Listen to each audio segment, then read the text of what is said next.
Ghogha road પોલીસે અરડિયાવાસના રહેણાંકી મકાનમાંથી English દારૂના જથ્થા સાથે પ્રદીપ ઉર્ફે પપ્પુને ઝડપી લીધો। ઘોઘા રોડ પોલીસ પેટ્રોલિંગમાં હતી તે દરમિયાન બાતમી મળી હતી કે અરડિયાવાસમાં રહેતા પ્રદીપભાઈ ઉર્ફે પપ્પુ હર્ષદભાઈ રાઠોડના રહેણાંકી મકાનમાં રેડ કરતા તેના રહેણાંકી મકાનમાંથી ઇંગ્લિશ દારૂની પેટી 3 મળી આવતા પ્રદીપ ઉર્ફે પપ્પુને અટકાયત કરી ધોરણસરની કાર્યવાહી હાથ ધરવામાં આવી હતી।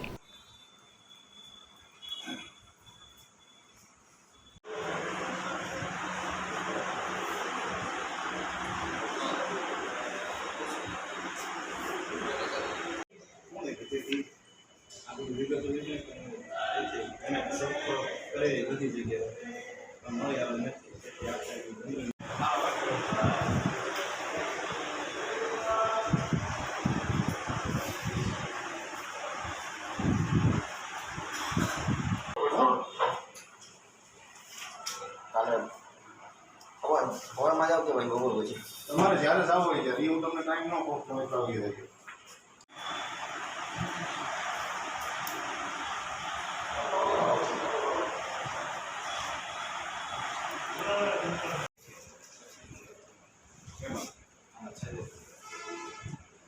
નંબર વિનંતી છે બસ એટલું।